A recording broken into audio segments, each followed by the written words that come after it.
So now about the fluoroquinolones. Fluoroquinolones include the ciprofloxacin, inoxacin, norfloxacin, ofloxacin.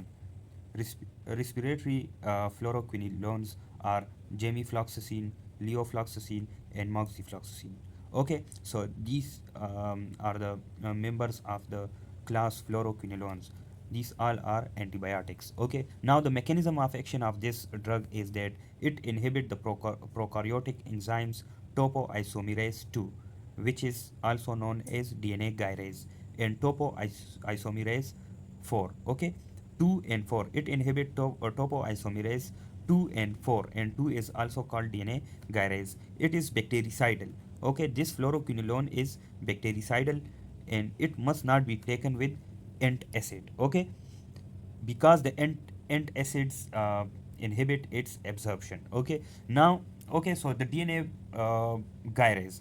So you can see this is the supercoiled DNA, and this is bacterial ribosomes. This chromosome. Okay, so during the DNA replication, this is the DNA replication pathway. Now, in the DNA replication pathway, the DNA gyrase causes the supercoiled DNA. This is supercoiled DNA, and it causes the supercoiled DNA to become relaxed. Okay, during the DNA replication.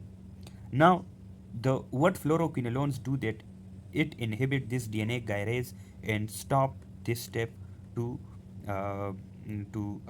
become a relaxed DNA, relaxed chromosome. So this is the mechanism of this fluoroquinolones. Now, what are the clinical uses of this fluoroquinolones? So it is used for the gram-negative rods of urinary and GI tract, including pseudomonas.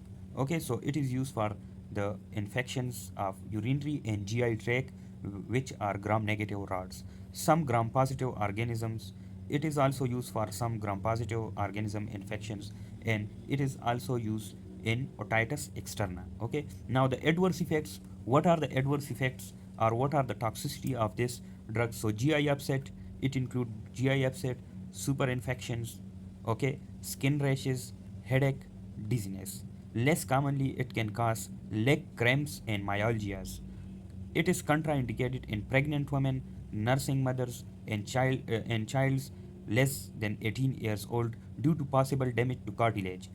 Okay, so due to damage to cartilage, it is contraindicated in these individuals. Some may prolong QT interval. Okay, it can also cause QT prolongation.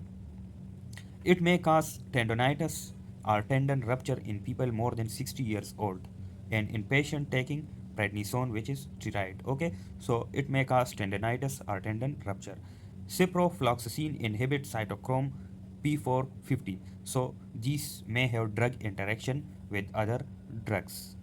Now, the mechanism of resistance of this drug is that it how the resistance happens for the fluoroquinolone. These are the mechanism. The one mechanism is chromosome encoded mutation in DNA gyrase. The other mechanism, the plasma mediated resistance. And the third and the last mechanism of resistance for this drug is efflux pumps. Okay, so this is all about fluoroquinolone.